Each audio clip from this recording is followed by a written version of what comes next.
મર્યા બાદ પણ શાંતિ નહીં. કહેવાય છે કે માણસના જીવનની છેલ્લી સફર સૌથી શાંતિપૂર્ણ હોય છે, કેમ કે સફરમાં કોઈ ફરિયાદ હોતી નથી, કોઈ અપેક્ષા હોતી નથી, માત્ર વિદાય હોય છે. પરંતુ આણંદ જિલ્લાના આંકલાવમાં એક એવી અંતિમ યાત્રા નીકળી જ્યાં શોક કરતાં વધુ આક્રોશ હતો, આંખોમાં આંસુ હતા, સાથે જ હોઠ પર રામ નામ સત્ય છે, નહીં સત્તાધીશોના નામના હૈ સૂત્રોચ્ચાર થયા નારા હતા. કેમ કે અહીં જીવતા લોકોને તો ખરાબ રસ્તાની સજા વર્ષોથી મળે છે, પરંતુ આજે તો એક મૃતદેહને પણ કાદવ કીચડમાંથી પસાર થવું પડ્યું. સવાલ માત્ર એક રસ્તાનો નથી, સવાલ છે કે શું માણસને મર્યા પછી પણ સન્માનજનક વિદાય મળવી આટલી મુશ્કેલ બની ગઈ છે? શું થઈ રહ્યું છે? આવો જોઈએ, જાણીએ, સમજીએ.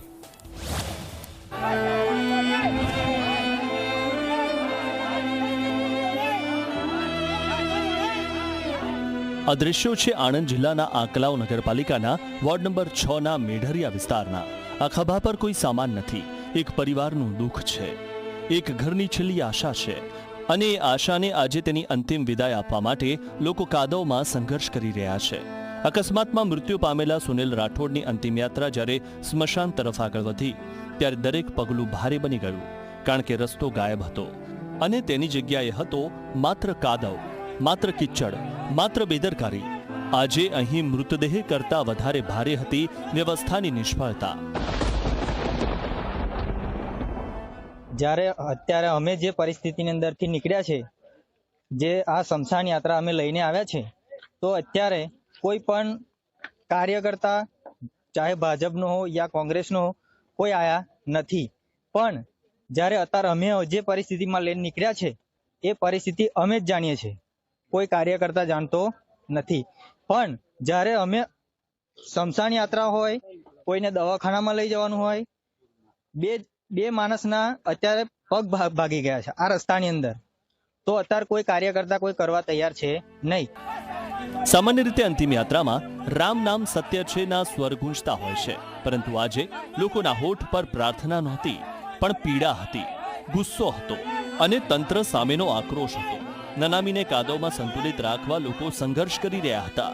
કોઈનો પગ લપસી રહ્યો હતો તો કોઈ એકબીજાનો હાથ પકડીને આગળ વધી રહ્યા હતા. પણ દરેકના મનમાં એક જ સવાલ હતો, શું વિકાસની વાતો કરનારાઓએ ક્યારે આ રસ્તો જોયો હશે? ઢેચણ હમણાં અંદર કરી જવાય છે, અથવા ચાહે કે નગરપાલિકામાં કોઈ ભાજપ હોય કે કોંગ્રેસ હોય, પણ કોઈ ધારાસભ્ય હોય કે સાંસદ સભ્ય હોય, આ બાજુ કોઈ આવતા જ નથી. અથવા મિતેશ પટેલ હોય કે અમિત ચાવડા હોય, જ્યારે વોટ લઈને જાય છે ત્યારે વપા કોઈ દેખાતા નથી. અથવા મારા નગરપાલિકાના જે કંઈક મેમ્બરો હોય એવા દારૂને ચવાણું અને પૈસાથી મત ખરીદે છે, કોઈ વપા જોવા પછી આવતા નથી.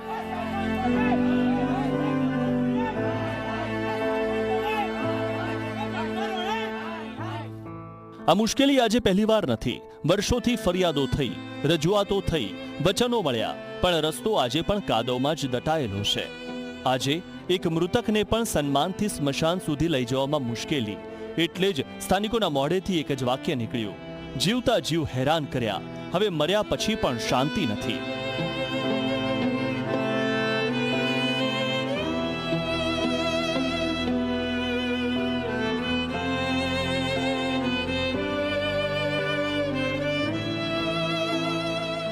કોઈ પણ સમાજની ઓળખ તેના રસ્તાઓથી નહીં, પણ તેની સંવેદનાથી થાય છે.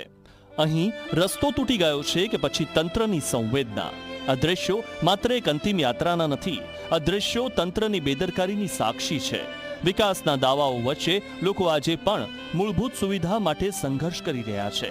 ત્યારે સવાલ એ છે કે શું આ આક્રોશ બાદ તંત્ર જાગશે અને સ્મશાન સુધીનો પાકો રસ્તો બનાવશે, કે પછી આગામી કોઈ અંતિમ યાત્રા પણ આજ કાદવ કિચડમાંથી પસાર થતી રહેશે? બુરહાન પઠાણ, ઝી મીડિયા, આણંદ.